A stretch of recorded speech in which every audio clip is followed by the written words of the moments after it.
Evergreen Hollow had always presented itself as the kind of neighborhood where nothing went wrong: rows of manicured lawns, identical mailboxes, and a sense of Stepford serenity. But beneath the surface, tension brewed like a pressure cooker. When the HOA board was suddenly dissolved after an internal embezzlement scandal, chaos threatened to unmoor the community. Some celebrated the collapse. Others panicked. One of them was Karen Belmont. Karen had always dreamed of being in charge. The HOA was her playground, and now, with no official board to restrain her, she saw the opening she had been waiting for. Within days, she began printing off her own violation notices and taping them to mailboxes. She ordered neighbors to repaint their shutters, to mow their lawns a specific way, and to remove seasonal decorations she deemed unsightly. When someone questioned her authority, she simply scoffed and said, "I've been running this community for 10 years. Someone has to step up."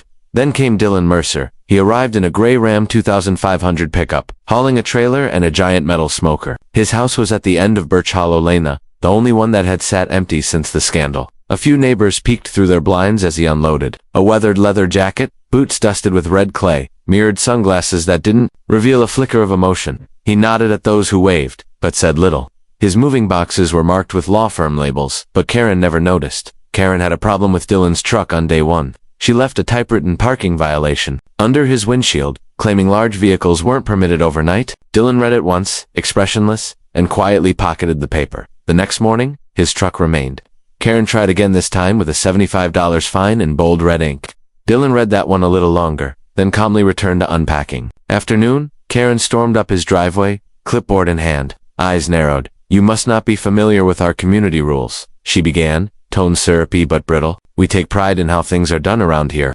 Dylan didn't look up from the box he was cutting open. "Rules? You mean the ones from the HOA that was shut down last month for fraud?" Karen blinked. "That doesn't mean we stop caring. I've taken the initiative to enforce what's best for everyone." "Are you on the new board?" "There is no board."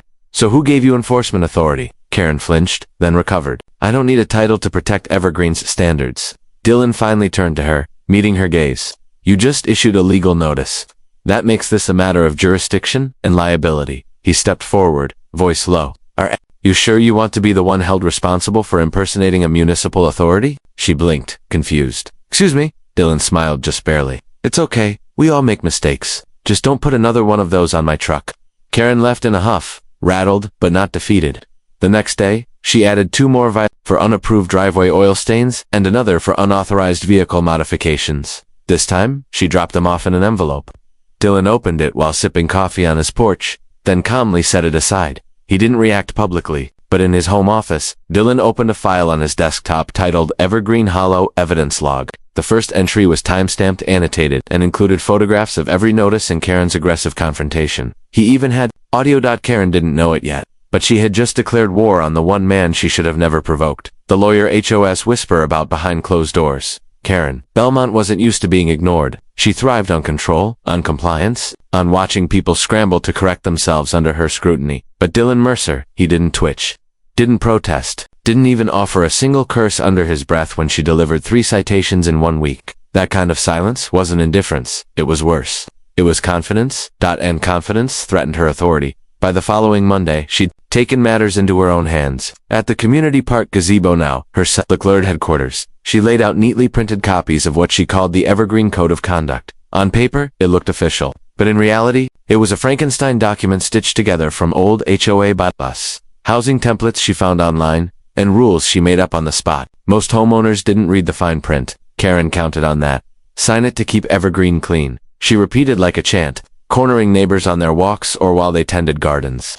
"This is just a formality so we don't fall into disarray." Her tone was urgent. The words felt heavy with implication. Some residents, especially the older ones, nodded uneasily and scribbled their signatures just to get her off their porches. Others folded the document up and promised to review it later, only to find Karen knocking again the next morning. Dylan received his copy folded in an envelope with his name written in aggressive cursive and underlined twice. He didn't open it right away. Instead, he made himself a second cup of coffee and went out to his deck, where he sat quietly, letting the morning sun hit his face. When he finally read it, his eyes moved slowly across the lines. Violations would incur administrative penalties, up to $150. A neighborhood cleanliness commission had the right to enter private yards. Residents were required to get exterior changes approved through Karen's personal email. No signatures from city officials, no oversight. Just Karen's name at the bottom, typed, bold, and underlined. And beside it, a fake legal disclaimer referencing a non-existent community code. It was a masterpiece of deception and a textbook case of unauthorized governance.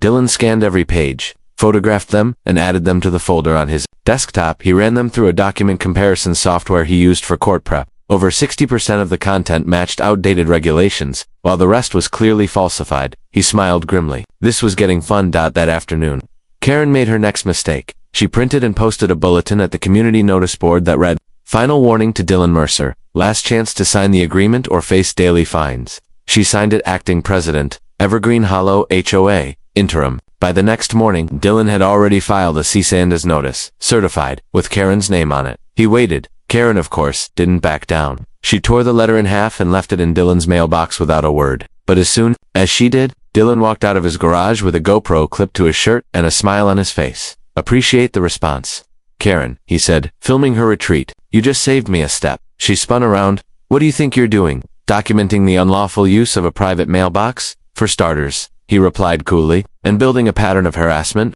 Karen turned pale for a moment before she barked, "I'm protecting this neighborhood." "No," Dylan said, tucking his phone into his pocket. "You're impersonating authority, enforcing void documents, and violating federal codes. And I'm going to make sure a judge knows every detail." Karen didn't speak. She backed away. But her mind was racing. She still thought she could outmaneuver him. She had no idea that Dylan wasn't just collecting evidence. He was preparing a case that would shake her world apart. Saturday morning arrived with a false sense of calm in Evergreen Hollow. Birds chirped, sprinklers whispered over green lawns, and neighbors walked dogs as if the neighborhood hadn't turned into a powder keg of silent war. But something different was brewing. Flurry of flyers had hit mailboxes overnight, all bearing the same message in large block font. Community Assembly, Saturday at 2 p.m., Park Gazebo. Important leadership announcement. At the bottom, in smaller print, it read, "Led by Acting President Karen Belmont." Dylan read the flyer as he leaned against his truck, sipping his coffee. He didn't need to guess what was coming. Karen was going to try cementing her imaginary throne. She'd gathered enough signatures from nervous neighbors to believe she had a mandate. What she didn't realize was that every one of those signatures was meaningless without legal backing. Dylan knew that, but more importantly, he knew she didn't. At 1:58 p.m., nearly every resident of Evergreen Hollow stood beneath the gazebo's wooden rafters or circled around the lawn chairs Karen had borrowed from the community center. She stood front and center in a tailored blazer and heels, too high for grass. In her hand was a leather folder stuffed with papers. She held it like a judge about to sentence the entire neighborhood. "Thank you all for coming," she began, raising her voice with forced grandeur. "We have lived in uncertainty long enough. As your acting president," Dylan's voice cut through the air like a scalpel. "Elected by whom?" Karen flinched. Her eyes darted to Dylan, who stood at the back, arms crossed, sunglasses on, calm as ever. Karen squared her shoulders. "I'm acting president by virtue of being the only one who stepped up." Dylan took a step forward. "So, no vote, no formal process, no legal basis. I have the signatures," she snapped, holding up a bundle of papers. He nodded. "Signatures on an unauthorized document filled with illegal clauses and threats of fines. I'm sure that'll look great in court." A ripple of murmurs spread. Through the crowd, a few neighbors shifted uneasily. Karen's voice tightened. "If you think undermining this effort helps the community, you're mistaken. People want order. What they want," Dylan said evenly, "is protection, not dictatorship." Karen's temper cracked. "You have no authority to question me." "Actually, I do." Dylan stepped fully into the center, pulling a folded paper from his jacket. "This is a preliminary civil injunction request. Signed, dated, and filed with the county clerk this morning, based on impersonation of municipal authority, fraud, and community harassment." She went pale. "You can't do that," she hissed. He took off his sunglasses. "I can and did. I'm a civil litigator, specializing in HOA law, and everything you've done is on file. Your fake codes, your mail tampering, your threats." One of the residents, an older woman named Mrs. Hatch, stepped forward hesitantly. "Wait, is all this illegal?" Dylan nodded. "Every fine she issued, every demand, not worth the paper it's printed on." Karen's hand trembled as she clutched her leather folder. "You think you can scare me with legalese?" Dylan stared directly into her eyes. "Karen, I don't use legalese to scare people. I use it to destroy fraud." The crowd grew silent. Karen didn't say another word. Her face turned red as she stormed off, heels stabbing the grass with every furious step. No one followed her. The neighbors turned to Dylan. "Are we in trouble?" someone asked. "No," Dylan replied, calm but firm. "But you are about to be. Let's make sure it doesn't happen again." The war had gone public, and Karen had just learned what it was like to meet a monster far more terrifying than any HOA president. A lawyer with nothing to lose and everything to prove. Karen Belmont wasn't someone who accepted defeat. Not gracefully, not at all. After her public embarrassment at the gazebo, she vanished from the neighborhood scene for 2 days. But Evergreen Hollow wasn't that big. People still saw her walking to her mailbox with a twitching jaw, still heard her door slam hard enough to rattle window panes. Dylan, on the other hand, carried on with unsettling calm. He went on morning jogs, waved at neighbors, and even helped Mr. Harrington haul out his broken fridge. But inside his home, he was tracking Karen's next move, because he knew her type. When bullies lose control, they don't quit. They escalate. On the third morning, Dylan's prediction came true. A white city vehicle pulled up to his curb, and a young inspector stepped out with a clipboard. Within minutes, the man was walking around Dylan's property, measuring fence lines and taking photos of his garage. Dylan stepped out the front door slowly. "Morning, can I help you?" The inspector looked up. "Got an anonymous complaint about an unpermitted structure and illegal exterior modifications." Dylan smiled, but it didn't reach his eyes. "Let me guess. Red-headed woman? Early 50s? Angry with the world?" The man chuckled uncomfortably. "Couldn't say, just doing my job." Dylan nodded. "Go ahead. Everything on this property is permitted. You'll find the numbers stamped on the beams inside the garage. Inspected and approved 4 months ago by your office. But I'll grab the paperwork if you want to speed things up." The inspector looked a little stunned. "You have the permits handy?" "Always," Dylan replied.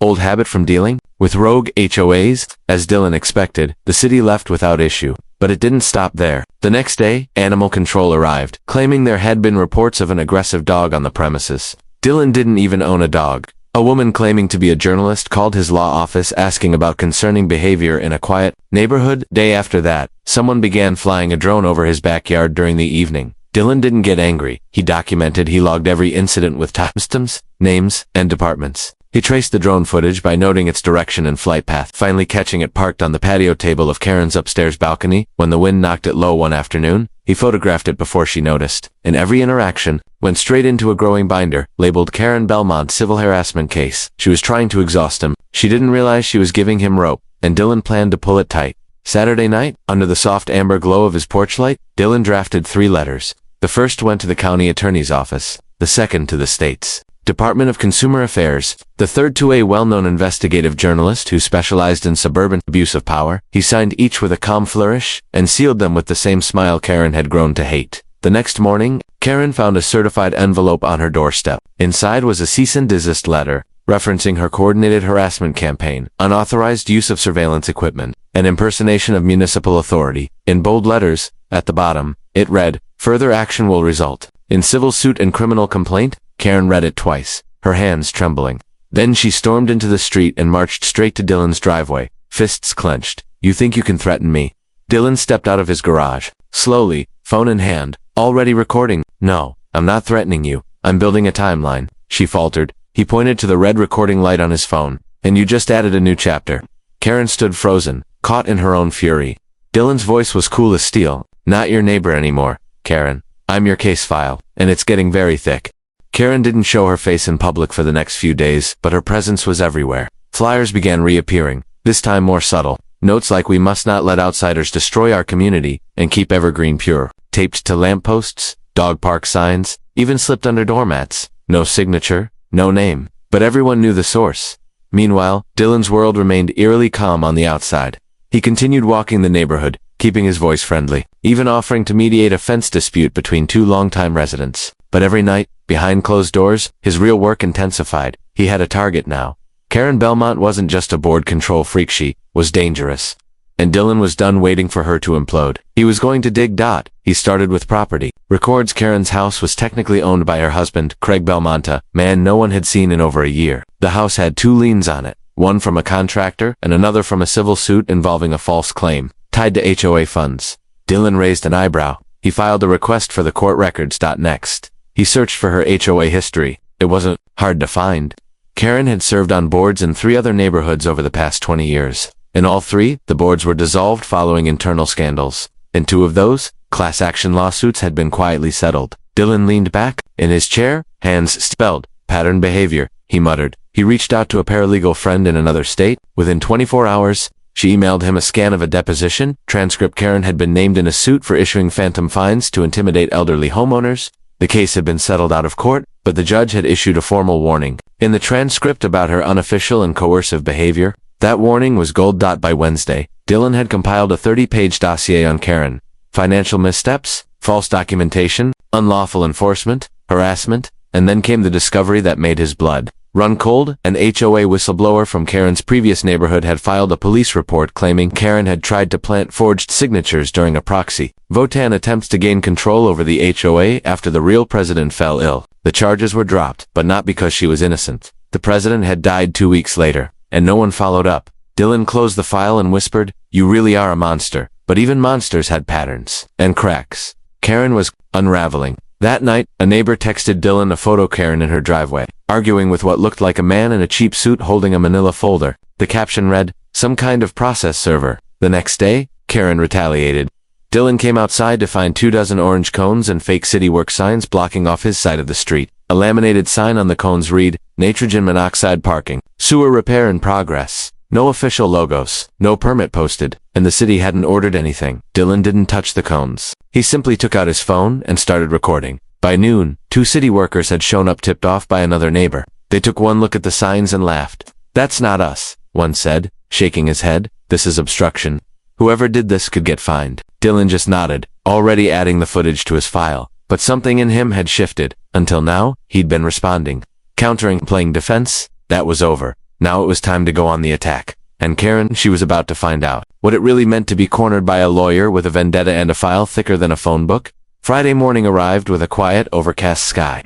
But Dylan Mercer's mind was anything but cloudy. He stood in his home office, blazer crisp, briefcase in hand, and his ever-growing dossier on Karen Belmont freshly printed. Everything he needed was there: a timeline of harassment, a stack of official violations, signed witness statements, video proof, and the Holy Grail, a notarized affidavit from a former HOA board member in Karen's previous neighborhood. It was time to drop the match. At 9 a.m. sharp, Dylan stepped into the local courthouse and filed for a civil harassment restraining order. He handed over every piece of evidence, methodically labeled and cut. When the clerk glanced up at the sheer size of the packet, Dylan gave a polite smile. "Should I grab coffee while this prints, or will it jam halfway through again?" The clerk chuckled. "You're back, huh? Bigger this time," Dylan replied. "Much bigger." By 11 a.m., a judge had reviewed the file and issued a temporary restraining order against Karen Belmont, including a clause preventing her from initiating any further contact with Dylan or making unauthorized claims of authority in the Evergreen Hollow community. The moment was almost anticlimactic. Until Dylan made his second stop. That afternoon, he met with Officer Reyes, the same city officer who'd fielded a complaint earlier in the week about the fake utility cones. This time, Dylan came armed with more than footage. He had a sworn declaration from the city's planning office confirming that Karen had impersonated a municipal agent, forged signage, and interfered with public right-of-way property. "That's criminal impersonation," Officer Reyes said, flipping through the pages. "And possibly wire fraud," Dylan added casually, tapping the notes from Karen's email campaign targeting the HOA mailing list. Reyes raised an eyebrow. "You're really going, Ellen?" Dylan's smile was razor-sharp. "Not Ellen, just enough to let her know the end is coming." That evening, as if on cue, Karen made her boldest and final dash move. At precisely 7:48 p.m., Dylan's doorbell rang. When he opened it, he found Karen standing on the sidewalk in a long trench coat, her eyes wide and trembling. In one hand was a folder. In the other, a half-folded flyer from her Keep Evergreen Pure campaign. "I need to speak with you," she said, voice cracking. Dylan didn't step outside. Instead, he reached to the doorframe and clicked a small device. A red light blinked. "This conversation is being recorded," he said. "You're currently violating a court order. Leave the property now." Karen froze. Her voice rose in panic. "You don't understand, they're coming after me now. The city's investigating, and I'm getting emails from some reporter." "Good," Dylan said coldly. "You earned every second of it." "You think this was just me being petty?" she snapped, dropping the polite act. "Do you even know how HOS really work? The people in charge don't care. They just want control. I was the only one holding the line, and you trampled it," Dylan replied. "You built a kingdom of lies and forced people to kneel. That ends now." Karen's hands shook. She looked around, realizing that several neighbors had quietly stepped outside, watching from porches and driveways. No one rushed to her defense. She dropped the folder on Dylan's welcome mat and stormed off, disappearing into the night. Dylan waited, then bent down, picked up the folder, and flipped it open. Inside were signed confessions from 2 former HOA volunteers, including an email thread where Karen bragged about using proxy votes to shut down opposition. He exhaled slowly. The trap had closed, and Karen had just walked herself into the jaws. Word spread through Evergreen Hollow like wildfire. By Saturday morning, every porch buzzed with quiet conversation. Neighbors passed the story in fragments. Karen violated a restraining order. City's investigating. He has proof, like actual legal proof. Some didn't believe it. Others watched Dylan with newfound respect. But no one could deny that something seismic had shifted. Karen's power, once wielded with thinly veiled threats and paranoia-fueled newsletters, was dissolving, and Dylan hadn't even started the next phase. Inside his home office, he reviewed the confession documents Karen had dropped. They weren't acts of remorse, they were desperate gambits. The emails were damning. One showed Karen instructing a volunteer to withhold vote notices from the renters. They'll just mess things up. Another included a spreadsheet tracking non-compliant households, complete with private details like medical conditions and income brackets. Dylan didn't even flinch anymore. He simply copied everything to a new folder titled Belmont. Federal violations. Then came the interview request. The journalist. Dylan had emailed one who ran an investigative series called Suburbia Under Siege. She had reviewed the materials and wanted to run a piece on Evergreen Hollow. She called Dylan's collection one of the most complete takedowns of HOA tyranny she'd ever seen. They arranged a Zoom interview for that afternoon. The camera clicked on, and Dylan appeared in frame, clean-cut, serious, but with an edge of quiet fire. The journalist introduced herself, then asked the first question: why go through all this instead of just moving? Dylan's expression sharpened. Because if I left, she would have won. And worst, she would have done it again. Somewhere else, to someone with no legal training, no resources, no voice. People like Karen count on the silence of others. I couldn't let that continue. The interview went viral within 24 hours. And Karen, she finally cracked. On Sunday morning, she drove through the neighborhood slowly in her old Lexus. Her head was low, face barely visible behind overlarge sunglasses. But her car didn't stop at her house. It stopped at the home of one of her few remaining allies. Dylan watched from his porch as they exchanged words in the driveway, loud ones, pointing, shouting. The neighbor threw his hands in the air. Karen screeched something unintelligible and drove off, tires skidding. That night, she made one final, desperate move. A neighborhood-wide email appeared under the subject line, "My side of the story." In it, Karen spun herself as the victim of a vendetta, calling Dylan a manipulative outsider, and claiming she had only ever tried to preserve the neighborhood's dignity and order. But attached to the email, perhaps by mistake, was one of the damning spreadsheets, complete with highlighted notes like, "Single mother, no HOA, clout, elderly, easy to pressure, Dylan lawyer, watch carefully." The reaction was instant. Furious, horrified. That same evening, Dylan received an unexpected knock on the door. When he opened it, a group of neighbors stood there: Mr. Harrington, Mrs. Hatch, the Patel family, and even young Marcus from the corner house. Mr. Harrington cleared his throat. "We'd like to formally ask if you'd help us rebuild the properly, legally, with someone who actually knows the rules." Dylan glanced at them, then smiled faintly. "I'm not interested in power," he said, "but I'll help build the foundation so no one like her ever gets it again." Mrs. Hatch clapped once. "That's all we need." In that moment, the entire neighborhood turned a page. Karen's kingdom had burned, and Dylan Mercer wasn't just the match. He was the man who taught the town how to stop being afraid of fire. Monday morning began with a sound no one expected to hear on Evergreen Hollow's tree-lined streets: the heavy thud of boots and the crackling voice of a city official over a radio. A white sedan from the county compliance office idled near Karen Belmont's driveway. Behind it, a black SUV with tinted windows and an emblem for the office of the Inspector General rolled to a stop. Karen opened her front door in a robe, eyes squinting in confusion, then widened in terror as the agents approached. They were polite, calm/professional. But what they handed her was not a formal subpoena. 2 pending charges, one for impersonating a government official, the other for unauthorized use of personal information under the state's privacy protection laws. Karen tried to protest, but her voice cracked. Her neighbors had come out again, standing on porches, sidewalks, driveways. This time, no one spoke. No one defended her. Even her former inner circle watched in awkward silence. And Dylan? He stayed inside, watching from his study window, phone in hand, recording. As always, he didn't need to gloat. Karen had built her empire brick by brick, and now she stood alone as it crumbled. 2 weeks later, Evergreen Hollow looked different. The fake rules posted around the clubhouse had been removed. The HOA website had been taken down pending legal review. A volunteer committee guided by Dylan had begun rewriting the bylaws from scratch, this time with community input. A town hall meeting was scheduled for the weekend, and neighbors who had never spoken more than 2 words to each other were now organizing together, laughing over donuts and agreeing on fence heights and mailbox styles with surprising ease. It wasn't perfect, but it was honest, and free. Dylan hadn't intended to become a neighborhood figure, but whether he liked it or not, he was now the guy who stood up to the HOA tyrant and won. Strangers waved at him when he jogged. Kids rang his doorbell to ask if he really was a real lawyer that beat the HOA queen. Sometimes he'd just smile and say, "Worse, I'm the reason she's not coming back." One evening, he received a letter, handwritten, no return address. Inside were only 4 words: "You have no idea." He stared at the note, eyes narrowing. He knew Karen was done, legally, socially burnt out, but there was something in those words. something unfinished. Dylan didn't scare easily, but he also didn't ignore signs. He scanned the handwriting, compared it with the old HOA newsletters. It wasn't Karen's. Someone else. He tucked the letter into a file labeled Postcase Notes and locked it away. A month later, Evergreen Hollow held its first ever community block party. Banners fluttered. Kids raced through sprinklers. Dylan, standing near the grill, chatted with Mr. Harrington, who now called him Chief Liberty Officer. Feels different now, the old man said. Like we're finally a real neighborhood, not a prison. With lawns? Dylan nodded. We cleaned out the rot, and now everyone breathes easier. Harrington leaned in. Just between you and me, you ever think of running for city council? You've got something, son. Dylan laughed, shaking his head. No thanks. I like the battles where I can still see the enemy coming. But even as he said it, he couldn't shake the feeling that somewhere just beyond the trimmed hedges and smiling faces someone else